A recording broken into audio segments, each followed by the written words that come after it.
let's go back and talk a little bit about modifier 25. Okay.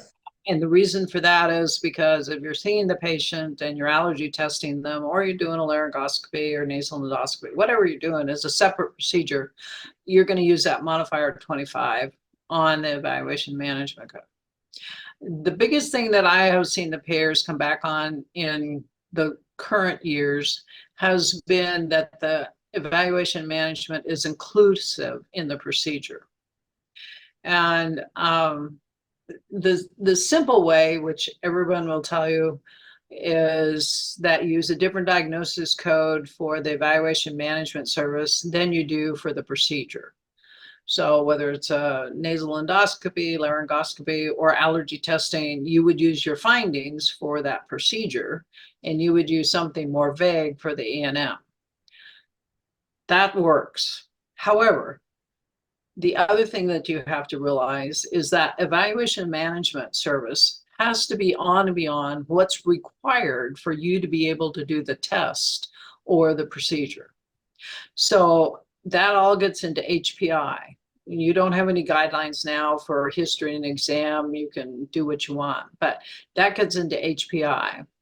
And they look at that very carefully to see if the only thing you're talking about is the patient signs and symptoms for you to be able to do the allergy testing.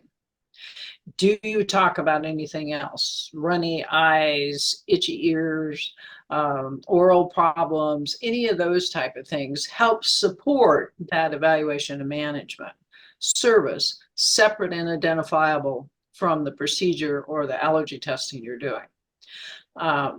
There are some areas of the country where the practitioners have decided they won't do 2 services on one calendar day. They see them, they consult, they have them come back. That's too bad for the patient, too bad for you, because that means another time around. But that is why, is that E&M has to be separate and identifiable.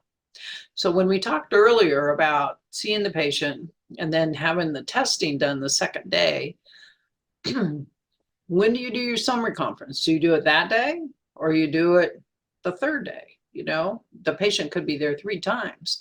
If you're going to do it the day that they're tested, then think about billing by time, because what's included in the testing, the history exam to be able to do the test itself, and telling the patient what the results are. It doesn't include how to live with the results or what your options are. And that can be billed by time. And I've given Jamie some examples for you to use if you're going to bill by time. You know, procedure is exclusive of the time I've spent 20 minutes with the patient on and beyond the time that I spent doing the procedure. So I think that those things are really important for us to be able to get paid for our cognitive part, as well as our technical part for our procedures and services we're doing. So I think that's important.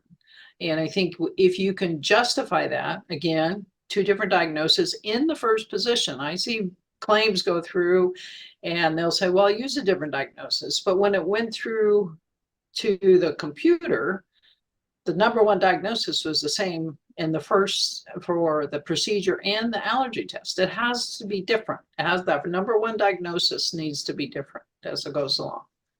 So I think that's really important. Okay. Are you seeing a lot of audits when you do have an ISD-9 that's separate for the E&M and the procedure? Not as much as when we just have one. You know, or you have 4 and they're all 1, 2, 3, 4, 1, 2, 3, 4, 1, 2, 3, 4, you know. So again, if you're using EHR, you as a provider are responsible for doing those things. You have to think on and beyond taking care of the patient. You have to think about, well, now I need to put something different in place, #1, than I did for the procedure where I did this.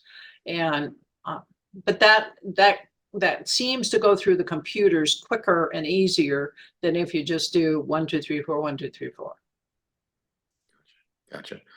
And then maybe just a quick nod to medical decision making to kind of coalesce a therapeutic plan. So if there is an element of every procedure that has an E&M, if you were to spend time going through those or collating those procedures and the data from those procedures and creating a treatment plan afterwards, that medical decision making, as I understand it, is separate from the Yeah. medical decision making that's in the E&M Yeah. that's part of the procedure. So if you had a But spirometry or But again, with any procedure, you know, there's a lot that can be done that's not inclusive in that procedure.